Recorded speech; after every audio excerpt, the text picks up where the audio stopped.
आप देख रहे हैं देश का पॉलिटिकल शो, जिसका समय है 12 से 2। हम बात तेलंगाना चुनाव की कर रहे हैं, जहां बीजेपी मुस्लिम आरक्षण के विरोध में फ्रंट फुट पर आ गई है। बीजेपी ने बड़ा मुद्दा बना दिया है और चुनाव प्रचार के आखिरी दिन बीजेपी के विधायक हैं टी राजा सिंह। उन्होंने हार्डकोर हिंदू मुस्लिम कार्ड खेला, माहौल को और गर्म कर दिया। कह रहे हैं मैं हार गया तो देश मेरा दूसरा रूप देखेगा। ओवैसी और उसके भाई को मैं भगा दूंगा। ओवैसी आतंकवादी है, राष्ट्रद्रोही है, दोनों को मैं सबक सिखाऊंगा। ये तमाम बातें जो कही गई टी राजा सिंह की तरफ से, जिन्हें एक बार फिर से बीजेपी ने इस चुनाव में गोशामहल सीट से अपना उम्मीदवार बनाया। केसीआर ने 4% माइनॉरिटी रिजर्वेशन दिया है। भारतीय जनता पार्टी ने तय किया है 4% माइनॉरिटी रिजर्वेशन हटाकर एसटी, एससी और ओबीसी का बैकवर्ड का रिजर्वेशन बढ़ाया जाएगा। ओवैसी का 7 तक ही वो सीमित रहते हैं।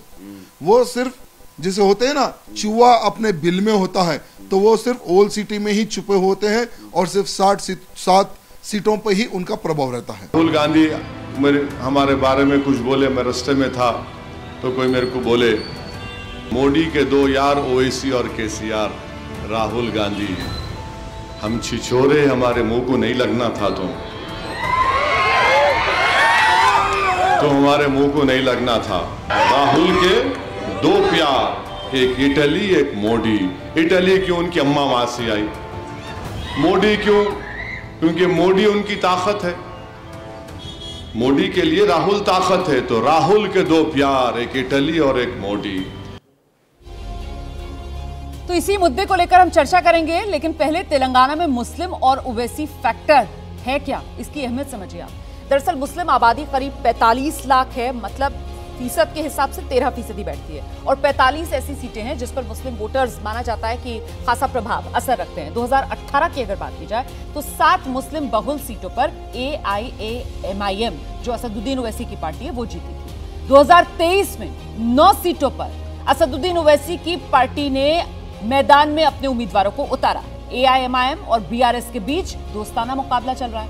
BRS सरकार को AIMIM का बाहरी समर्थन हासिल है, और ऐसे में अब सवाल ये कि तेलंगाना का ये विधानसभा चुनाव, तेलंगाना में ये चुनावी लड़ाई आखिरकार क्या साफ तौर पर ध्रुवीकरण होता हुआ और हिंदू मुस्लिम पर आई, ये सवाल महत्वपूर्ण हो जाता है और कहीं ना कहीं प्रभाव चुनाव पर डाल रहा है तेलंगाना में।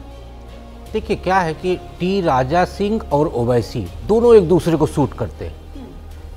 हैदराबाद की सीट में गोशामहल से आप देखेंगे तो ओवैसी जी ने अपना कैंडिडेट नहीं उतारा। अब जिस तरीके से टी राजा सिंह आक्रामक होते हैं, उससे हिंदू और मुस्लिम वोट अपने अपने खेमे में एकत्र होते हैं। यदि आप 2020 का नगर निगम का चुनाव देखिए तो वहाँ पे पहले नंबर पे BRS था, दूसरे नंबर पे भाजपा और तीसरे नंबर पे आपके ओवैसी जी की पार्टी थी।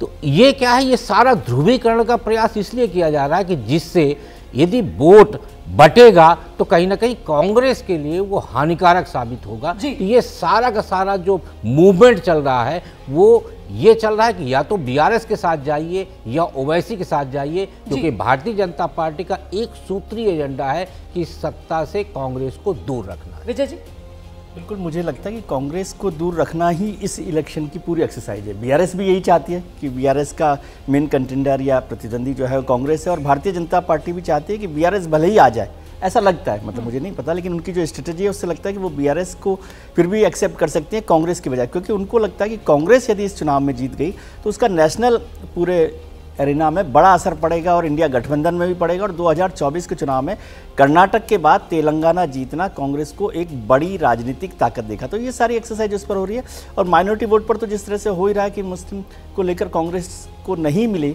इसकी एक्सरसाइज सारी की सारी की जा रही है। इसलिए ओवैसी पर जितना आप, ओवैसी को नुकसान नहीं होगा ना, न टी राजा सिंह को नुकसान हो रहा। टी राजा सिंह तो वही है जिनको भारतीय जनता पार्टी ने सस्पेंड किया और फिर चुनाव से पहले वो वापस आ गए। तो पोलराइज करने के लिए ये सारे फैक्टर दोनों की मदद करते हैं, एक दूसरे की मदद करते हैं, चाहे वो राजा सिंह हो, टी राजा सिंह हो या ओवैसी हो, वो दोनों जितना उस पर हमला करते हैं, दोनों उसकी मजबूत पकड़ बनाते हैं। दिबांग जी बोलिए। आपको लगता है कि इस चुनाव के अंदर ये जो हिंदू मुस्लिम वाली लड़ाई है ये एक बड़ा फैक्टर बनकर उभरेगी? और अगर बन रही है ये हिंदू मुस्लिम वाली लड़ाई तो फिर किसके बीच? बीजेपी वर्सेस कौन? बीजेपी वर्सेस बीआरएस एआईएमआईएम या बीजेपी वर्सेस कांग्रेस? देखिए, हिंदू मुस्लिम की जो लड़ाई है ये हमेशा एक अंडरपिनिंग है बीजेपी की। वो हर जगह हिंदू मुस्लिम पर चली आती है, चाहे वो राजस्थान भी देख लें, वहाँ भी उन्होंने यही कोशिश की। 2024 में भी जो चुनाव होंगे उसमें भी इसकी झलक ज़रूर दिखाई देगी। वहाँ बीजेपी खुद को मजबूत पाती है, वहाँ बीजेपी खुद को सेफ पाती है, तो वही चीज़ वो यहाँ पर भी कर रही है।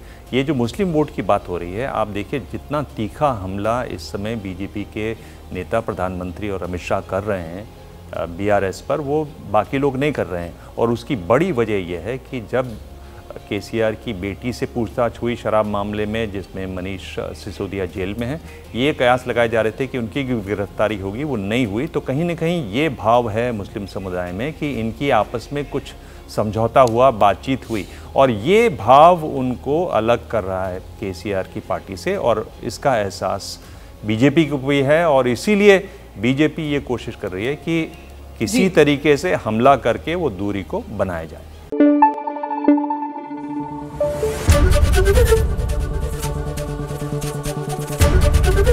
एबीपी न्यूज़ आपको रखे आगे।